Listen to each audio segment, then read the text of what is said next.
Hello दोस्तों, स्वागत है आपका part 2 of TDS on immovable property की वीडियो में। इस वीडियो में हम प्रैक्टिकली फॉर्म 26 क्यूबी कैसे फाइल करते हैं वो देखेंगे।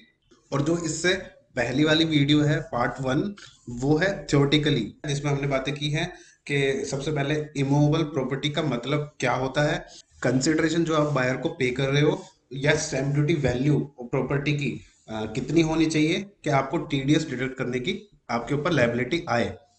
साथ ही उसमें हमने इंस्टॉलमेंट का केस डिस्कस किया है और साथ ही साथ उसमें हमने मोर देन वन बायर और मोर देन वन सेलर के भी 4-5 केसेस डिस्कस किए हैं। आपको इस कंसेप्ट में TDS on purchase of immovable property में कहीं भी डाउट है तो आप वो वीडियो देख सकते हैं, ऊपर आई बटन पे क्लिक करके भी देख सकते हैं और डिस्क्रिप्शन में भी उसका लिंक है। और इस वीडियो में हम प्रैक्टिकली देखेंगे कि फॉर्म 26 क्यूबी कैसे फाइल करते हैं, साथ ही हमें कब टीडीएस डिडक्ट करना होता है वो भी मैं आपको बताऊंगा। और फॉर्म 26 क्यूबी की लास्ट डेट क्या होती है, last date of payment of tax, और फॉर्म 26 क्यूबी क्या होती है कि आपको इंटरेस्ट और लेट फीस ना लगे। तो इस वीडियो को पूरी देखें। दोस्तों, फॉर्म 26 क्यूबी एक नए तरीके से अब हम फाइल कर सकते हैं, जो कि आपका इनकम टैक्स पोर्टल से लॉगिन करके फाइल करेंगे। तो हम वो प्रोसेस देखते हैं। चलिए स्टार्ट करते हैं। हम अपने अपने गूगल पे टाइप करना है www.incometax.gov.in, एंटर करेंगे तो ये साइट ओपन हो जाएगी। इसमें आपने अपना लॉगिन करना है। जो भी आपका इनकम टैक्स का पैन नंबर है वो आपका आईडी हो गया, और पासवर्ड जो आपने बनाया है। अगर आपने अपना इनकम टैक्स का आईडी पासवर्ड नहीं बनाया हुआ है, रजिस्टर नहीं किया है अपने आप को, तो आप रजिस्टर कर लें। तो यहाँ पे हम डालते हैं पैन नंबर। मैं एक सैंपल पैन नंबर लेके आपको समझाता चलूंगा। ये हमने पैन नंबर डाला, कंटिन्यू, टिक किया, पासवर्ड हम डाल देंगे यहाँ पे। अब हम कंटिन्यू करते हैं, कंटिन्यू। ये आपका पोर्टल ओपन हो जाएगा। इस पेज पे आने के बाद आपको ई फाइल पे जाना है, ई फाइल ई पे टैक्स। ये पेज ओपन हो जाएगा। इसके बाद अब आपको न्यू पेमेंट पे सिलेक्ट करना है। न्यू पेमेंट पे सिलेक्ट करने के बाद 26 QB TDS on sale of property. ये सेल वर्ड से कंफ्यूज नहीं होना है, ये सेलर को फाइल नहीं करना होता, ये परचेजर को ही फाइल करना होता है जो प्रॉपर्टी खरीद रहा है। तो आपको यही फॉर्म सिलेक्ट करना है। प्रोसीड करेंगे। प्रोसीड करने के बाद ये फॉर्म हमारा ओपन हो जाएगा। इसके बाद रेजिडेंशियल स्टेटस ऑफ सेलर में आप रेजिडेंट सिलेक्ट करेंगे, जो भी जिससे भी आप प्रॉपर्टी परचेज कर रहे हैं उस सेलर का रेजिडेंशियल स्टेटस। उस यहाँ पे सिर्फ रेजिडेंशियल रेजिडेंट ही सिलेक्ट होगा, नॉन रेजिडेंट नहीं होगा, उसके लिए फॉर्म अलग होता है। तो अब यहाँ पे आपको क्या फायदा है अपने पोर्टल से फाइल करने का, कि आपको अपना पैन नंबर, एड्रेस वगैरह आपको प्रीफिल्ड मिल जाता है। इसमें आपको अगर अपनी ये डिटेल्स जो एड्रेस वगैरह है, ये अगर आपको चेंज करना है तो आप गो टू माई प्रोफाइल पे जाके आप अपना एड्रेस चेंज कर सकते हैं। इसके बाद whether more than one buyer है, इसमें आपको सिलेक्ट करना है कि आप जो प्रॉपर्टी खरीद रहे हैं उसमें एक से ज्यादा बायर है या नहीं। इस कंसेप्ट को हमने अपनी पार्ट 1 थ्योरेटिकल वीडियो में डिस्कस किया हुआ है, आप वो वीडियो देख सकते हैं अगर आपने नहीं देखी अभी तक। तो इसमें हम नो करके सिलेक्ट करेंगे, आगे चलेंगे, कंटिन्यू। इसके बाद जो आता है वो आता है सेलर की डिटेल। सेलर की डिटेल में रेजिडेंशियल स्टेटस तो सेलर का वही सिलेक्टेड है। अब यहाँ पे हमें सेलर का पैन नंबर डालना है, पैन नंबर कंफर्म करना है। यहाँ पे मास्क्ड उसका नाम और कैटेगरी आ जाएगी। इसके बाद एड्रेस हमें डालना है, जो सेलर का रेजिडेंशियल एड्रेस है, मतलब जिस एड्रेस पे सेलर रहता है उसको आपको यहाँ डालना है। इसके बाद मोबाइल नंबर, ईमेल आईडी डाल के whether more than one seller, इसमें भी वही केस है कि अगर आपका एक से ज्यादा सेलर है जिससे आप प्रॉपर्टी खरीद रहे हैं, वो एक से ज्यादा है, 2 या 3 है, अगर ऐसा है तो आपको यस करना है, अदरवाइज नो करना है। तो हम नो करेंगे और अपनी ऊपर डिटेल्स फिल करके कंटिन्यू करेंगे। साथ ही साथ आप सेव आउट भी करते रहना। तो हमने डिटेल्स फिल कर ली है, अब हम कंटिन्यू पे क्लिक करेंगे। कंटिन्यू पे क्लिक करने के बाद नेक्स्ट पेज ओपन होगा। इसमें हमें प्रॉपर्टी की डिटेल्स डालनी है। अब जो हमने प्रॉपर्टी खरीदी है, यहाँ पे हमें टाइप ऑफ प्रॉपर्टी सिलेक्ट करनी है। अगर हमने लैंड खरीदी है तो लैंड सिलेक्ट करनी है, अदरवाइज बिल्डिंग। बिल्डिंग पे हम सिलेक्ट कर लेंगे और इसके बाद कंट्री, ये आप ऑटोमेटिक आ ही रहा है। यहाँ पे हमें एड्रेस डालना है। एड्रेस डाल, जो प्रॉपर्टी का एड्रेस है हमें यहाँ वो डालना है। तो प्रॉपर्टी का जो भी हमने खरीदी है वो एड्रेस आप यहाँ पे डाल दें। इसके बाद आपको यहाँ पे डालना है date of agreement. Date of agreement में क्या डालेंगे, जिस दिन की हमने बुकिंग कराई है हमारे प्रॉपर्टी की। तो डेट ऑफ एग्रीमेंट में आपने डेट ऑफ बुकिंग, जिस दिन आपने बिल्डर से फ्लैट की या किसी भी प्रॉपर्टी की बुकिंग कराई है उस दिन की डेट डालेंगे। अदरवाइज आप बिना किसी बिल्डर वगैरह से आपने खरीदी है तो नॉर्मल सेल डेट वगैरह होती है, तो उस सेल डेट की आप डेट ऑफ एग्रीमेंट में यहाँ पे डाल सकते हैं। अब जैसे मैं यहाँ पे आज की डेट डाल देता हूँ, ये 26 तारीख हमने डाल दी। अब इसके बाद total value of consideration, total value of consideration में हमने डालना है प्रॉपर्टी की वैल्यू जो हम सेलर को पे कर रहे हैं। मान लीजिए मैं 55 लाख सिलेक्ट कर लेता हूँ, 55 लाख रुपए हमने उसको सेलर को देने हैं। अब इसके बाद है date of payment credit made to seller और डेट ऑफ डिडक्शन।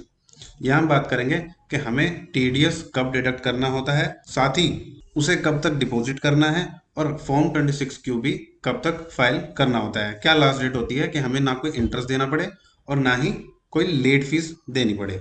तो यहाँ पे क्या होता है, जिस भी मंथ में हम टीडीएस डिडक्ट करते हैं, मतलब जिस भी मंथ में हम पेमेंट करेंगे उसी मंथ में हमको टीडीएस डिडक्ट करना है। सेम डेट पे हमें टीडीएस डिडक्ट करना है जिस भी डेट पे हमने पेमेंट की है।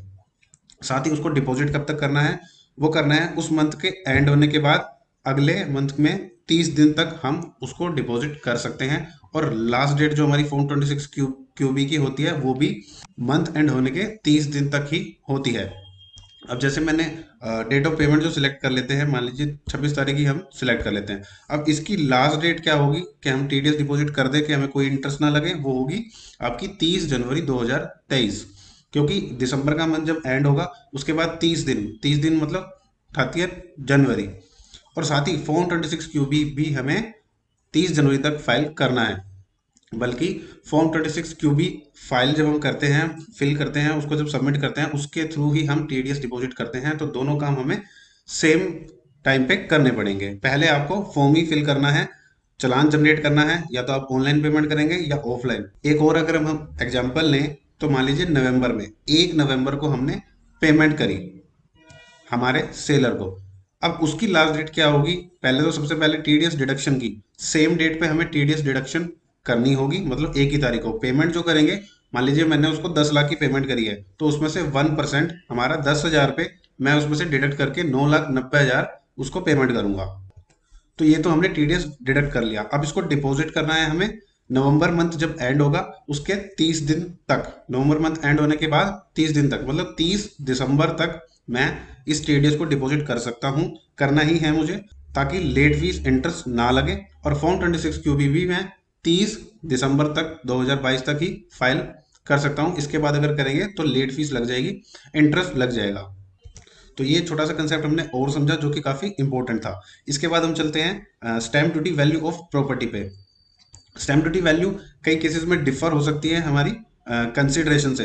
स्टैम्प ड्यूटी वैल्यू वो होती है जो हमें रजिस्ट्रार जिस वैल्यू पे स्टैम्प ड्यूटी पे कराता है उस वैल्यू को हम स्टैम्प ड्यूटी वैल्यू बोलते हैं।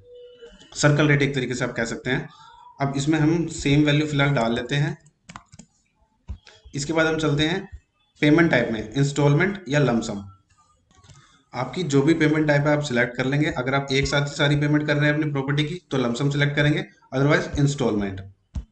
और यहाँ पे आपने इंस्टॉलमेंट के केस में आपने यहाँ पे इंस्टॉलमेंट की वैल्यू नहीं डालनी है, यहाँ पे आपकी प्रॉपर्टी की टोटल वैल्यू ही आएगी। अगर आपने 1 साल 2 साल में पेमेंट करनी है अपने बिल्डर को इंस्टॉलमेंट में, बट लेकिन जब भी आप पेमेंट कर रहे हैं तब आप ये फॉर्म 26 क्यू भी आपको फाइल करना है। अदरवाइज आप एक ही बारी में फॉर्म 26 क्यू भी पूरी वैल्यू का भी फाइल कर सकते हैं, बट बेटर यही है कि आप इंस्टॉलमेंट्स में फाइल करें ताकि आपका जो टीडीएस का पैसा जो डिडक्ट कर रहे हैं वो आप अपनी इंस्टॉलमेंट में से ही डिडक्ट करके पे करते रहे। अब आगे चलते हैं, यहाँ पे हम 55 लाख डाल देते हैं, ऑटोमेटिकली 1% आ गया। अब इसके बाद हमें इसमें कुछ नहीं करना, सेव ड्राफ्ट आप करते रहे बार बार। इसको हम कंटिन्यू करते हैं। लास्ट में हमें पेमेंट के ऑप्शंस आ जाते हैं। अब हमें यहाँ क्या क्या ऑप्शन मिलता है, नेट बैंकिंग, डेबिट कार्ड, पे एट बैंक काउंटर, आरटीजीएस और पेमेंट गेटवे। अगर नेट बैंकिंग से आप पे कर रहे हैं, यहाँ कुछ इशू आ रहा है। यहाँ पे कुछ ही ऑथराइज्ड बैंक्स है जो कि यहाँ पे आपको मिलेंगे। जैसे डेबिट कार्ड में हमें सिर्फ ये 4 बैंक्स मिल रहे हैं। और इसके अलावा आपके अगर इसके इन बैंकों के अलावा आपके पास डेबिट कार्ड है, नेट बैंकिंग में अभी कुछ बैंक्स आ नहीं रहे हैं, वैसे बैंक्स आते हैं यहाँ पे। तो आपको क्या करना है, पेमेंट गेटवे पे चले जाना है। पेमेंट गेटवे पे आपको यहाँ पे कोई भी एक गेटवे सिलेक्ट करना है। जैसे मैं कैनरा बैंक सिलेक्ट करता हूँ, कैनरा बैंक सिलेक्ट करके हमें कंटिन्यू करना है।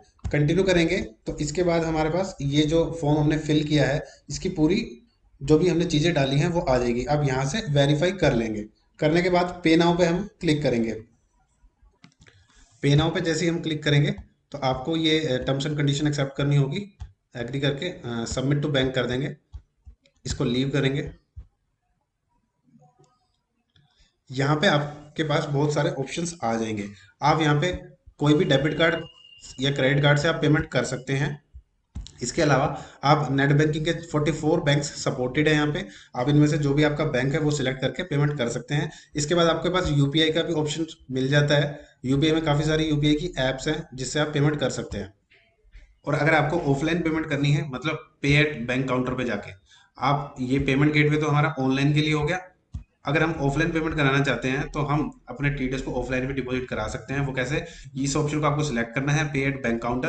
और यहाँ पे आपको ध्यान रखना है कि अगर आपको कैश में जमा कराना है तो यहाँ पे 10,000 से ऊपर की वैल्यू का टीडीएस आप कैश जमा नहीं करा सकते हैं। सिर्फ 10,000 तक ही आप कैश का मोड सिलेक्ट कर सकते हैं। इसके अलावा आप चेक से या डिमांड ड्राफ्ट से ही डिपॉजिट करा सकते हैं। मान लीजिए मैं चेक अगर यहाँ पे सिलेक्ट करके और ये जो भी बैंक है इसमें से सिलेक्ट करता हूँ, और इसके बाद हम कंटिन्यू पे क्लिक करेंगे।